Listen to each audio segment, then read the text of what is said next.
Assalamualaikum warahmatullahi wabarakatuh. Jumpa lagi sahabatku para pecinta dakwah dimanapun Anda berada. Kali ini kita akan menyimak kisah seorang pendeta cantik yang menemukan hidayah walau harus berpisah dengan suami pertamanya.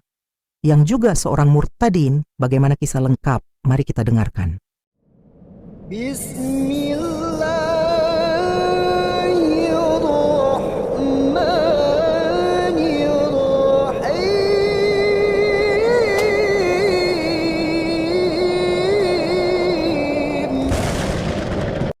Saya mantan pendeta, saya dari agama Kristen Protestan. Jadi kalau agama Kristen Protestan itu imam umatnya atau pemimpin umatnya boleh perempuan.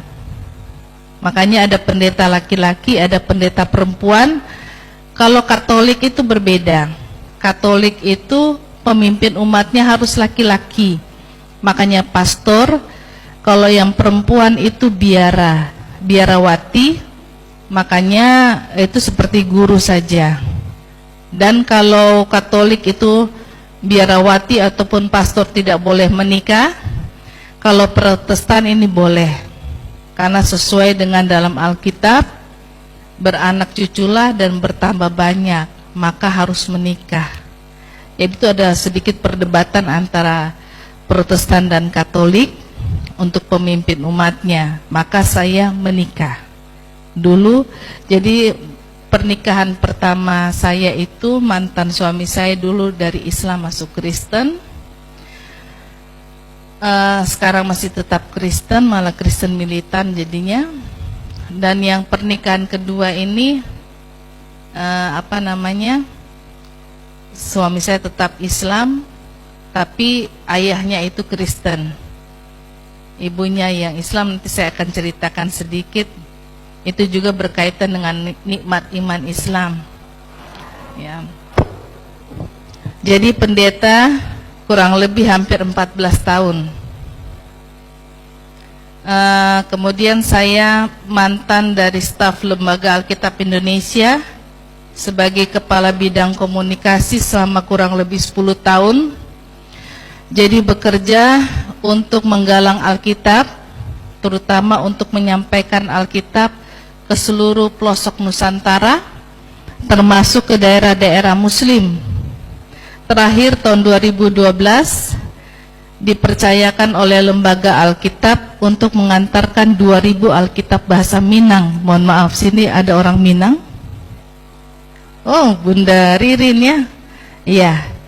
Jadi saya dulu dipersiapkan, jadi Alkitab bahasa Minang itu sudah ditarik oleh pengadilan. Lembaga Alkitab Indonesia kalah, dan Alkitab bahasa Minang tidak boleh disebarkan di daerah Sumatera Barat, ditarik kembali, tapi saya dipercayakan lagi untuk memasukkan lagi 2000 Alkitab bahasa Minang. Kenapa perempuan? Jadi saya dulu belusukan. Yang biasa belusukan kan biasa laki-laki ya, tapi gereja mengirim saya perempuan untuk sampai ke daerah-daerah Muslim. Makanya saat ini ketika sudah Islam, saya harus bongkar bagaimana cara strategi misionaris untuk masuk ke daerah-daerah Islam, supaya minimal kita umat Islam siaga, tahu, dan tidak hanya membentengi diri, babak belur diserang sana sini, tapi kita bukan hanya membentengi diri, tapi bagaimana punya ilmu juga mengcounter dakwah mereka. Seperti itu. Jadi 2012 mengantarkan 2000 Alkitab bahasa Minang, dan akhirnya karena dianggap berhasil, pulang dari mengantarkan Alkitab bahasa Minang, saya dipersiapkan untuk memasukkan 2000 Alkitab bahasa Madura ke Sumeneb. Jadi istilahnya mereka mengatakan pekerjaan saya ini taruhannya nyawa. Qadarullah saat itu saya resign. Ada sedikit masalah dengan keluarga, akhirnya saya resign. Lalu saya tetap sampai ke Sumeneb 2 tahun berikutnya. Alhamdulillah dengan ibu-ibu pengajian. Jadi tidak mengantarkan Alkitab, tapi bersama dengan ibu-ibu pengajian Allah membuat saya bisa sampai ke daerah Sumeneb. Saya bersyukur sekali. Dan kemudian selama di Lembaga Alkitab Indonesia, insya Allah nanti di lain kesempatan saya akan juga bongkar bagaimana strategi ekonomi umat Kristen untuk masuk menguasai ekonomi Islam. Itu penting sekali. Makanya bidang khusus saya sebenarnya bidang pemurtadan, mengcounter pemurtadan. Karena saya bukan mantan kafir saja, tapi mantan pelaku pemurtadan. Jadi saat ini harus saya mentarbiah umat Islam untuk tahu segi-segi mana saja kita diserang. Ada 9 elemen, itu tidak bisa di waktu yang sama ini. Insya Allah di waktu yang berikut. Ya. Sekarang kita akan masuk di dalam kajian ilmu. Kita saat ini berbicara tentang, karena umat Kristen kan mengatakan bahwa di dalam Alkitab ini sama sekali tidak ada nubuatan tentang Nabi Muhammad. Bisa benar, bisa juga salah.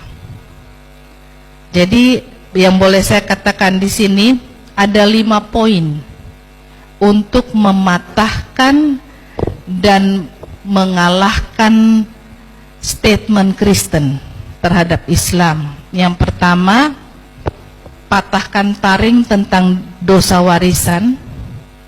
Karena Kristen punya prinsip dosa waris, ternyata dalam Alkitab tidak ada. Yesus, Nabi Musa, dan Nabi Ibrahim atau Abraham dalam Alkitab tidak pernah menyinggung soal dosa warisan. Dosa warisan itu dari Paulus, itu yang kita patahkan. Yang kedua, dosa penebusan dosa. Yang kedua, poin yang kedua itu adalah patahkan taring tentang penebusan dosa. Jadi tidak ada penebusan dosa. Orang Kristen mengklaim bahwa Yesus mati untuk menebus dosa. Padahal sebenarnya Yesus mati karena kezoliman. Ya, karena kesalahan hukum di masa pemerintahan itu. Jadi kalau dikatakan bahwa Yesus itu mati menebus dosa, tidak. Tapi Yesus diserahkan karena kezoliman dari pemerintahan saat itu. Itu yang harus dibuktikan dalam Alkitab. Ketiga, pembuktian soal Trinitas. Yesus tidak pernah membawa konsep Trinitas. Makanya dikatakan sama umat Kristen, mereka percaya tentang Trinitas. Kalau gitu mereka bukan pengikut Yesus, tapi pengikutnya Paulus.